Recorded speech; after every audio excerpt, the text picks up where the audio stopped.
Saudaraku seiman, pendapatan haram akan merusak hati Anda, mendatangkan penyakit kronis, merusak rumah tangga, melahirkan generasi dari sperma Anda karena sumber haram yang akan menyusahkan Anda nanti.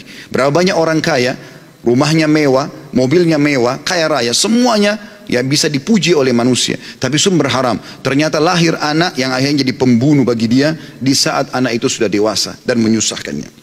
Juga teman-teman akan menyusahkan hati, menyusahkan hidup.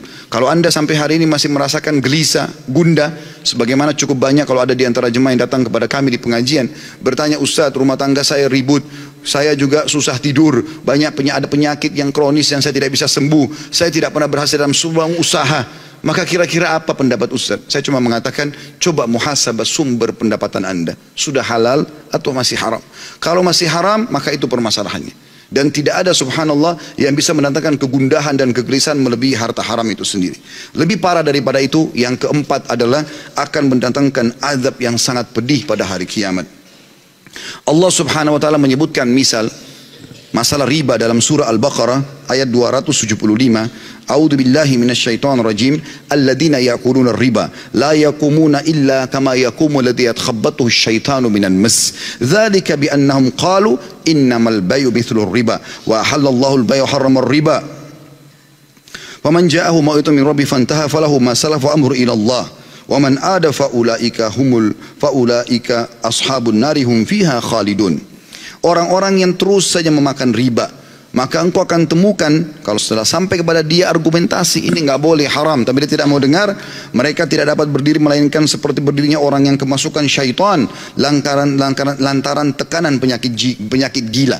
Kata sebagian ulama, stres yang sangat tinggi membuat akhirnya karena terlilit utang dan banyaknya bunga bank atau bunga riba membuat akhirnya mereka seperti orang gila. Keadaan mereka yang demikian itu karena mereka coba terus berpendapat mengatakan jual beli sama saja dengan riba, sedangkan Allah menghalalkan jual beli dan Allah mengharamkan riba. Orang-orang yang telah sampai kepadanya larangan dari Rabbnya lalu langsung berhenti dari mengambil riba, maka baginya apa yang telah diambilnya terdahulu. Artinya dia pernah cicil rumah, cicil mobil dan dari uang haram atau dari transaksi riba, dia belum tahu hukum jadi halal. Tapi kalau sudah tahu hukum tidak bisa. Lalu Allah mengatakan dan urusannya terserah kepada Allah. Orang yang mengulangi mengambil riba setelah jelas padanya argumentasi, maka Allah mengatakan mereka adalah penghuni neraka dan mereka akan kekal di dalamnya. Di dalam sebuah hadis riwayat Tabarani, kata Nabi SAW, ayyuma lahmin nabata min suhtin fannaru awla bih.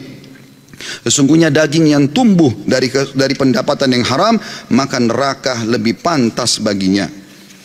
Saudaraku seiman, disebutkan dalam statement yang disampaikan oleh seorang sahabat yang mulia, dia mengatakan juga kalimat yang sederhana tapi sangat besar sekali efeknya. Sa'ad bin Abi Waqqas radhiyallahu anhu, beliau berkata, tidaklah aku mengangkat satu suap ke mulutku melainkan aku dalam keadaan mengetahui pasti dari manakah datangnya dan dari mana keluarnya. Kalau saya pun yang beli, sumber saya dari mana. Kalau saya dikasih sama orang lain, saya tahu dari mana sumbernya orang itu. Wahab bin Munabbi juga berkata, barang siapa yang ingin doanya dikabulkan Allah Ta'ala, maka hendaklah ia memperbaiki makanannya. Kita teman-teman sekalian, banyak di antara muslimin yang coba mencari alasan untuk membenarkan yang haram supaya jadi halal. Dan ini sebenarnya sifat kaum Yahudi. Dan kita tidak boleh seperti mereka. Haram dalam Islam, haram tidak akan berubah sampai hari kiamat. Dan itu disuruh kita pelajari untuk dijauhi. Halal dalam Islam, kita disuruh pelajari dan nikmati.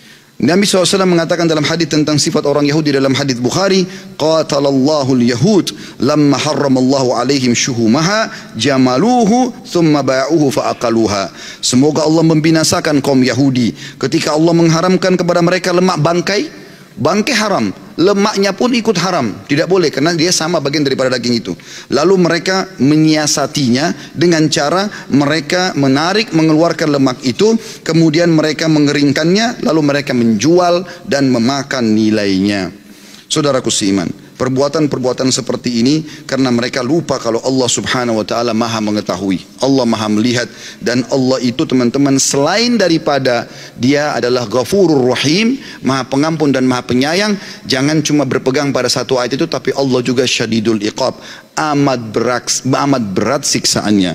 Kita renungi sama-sama sebagai penutup, dan akan saya tutup dengan kisah yang sederhana nanti, adalah firman Allah Subhanahu wa Ta'ala dalam surah Al-Baqarah ayat 281. A'udzu billahi minasyaitonir rajim. Wattaqu yawman turja'una fihi ila Allah, thumma tuwaffa kullu nafsin ma kasabat wa hum la yudhlamun. Maka takutlah kalian semua, kata Allah, ketika kamu semua akan dikembalikan kepada Allah pada hari kiamat. Kemudian setiap orang diberi balasan yang sempurna sesuai dengan apa yang telah dilakukannya, dan mereka tidak akan dizalimi sedikit.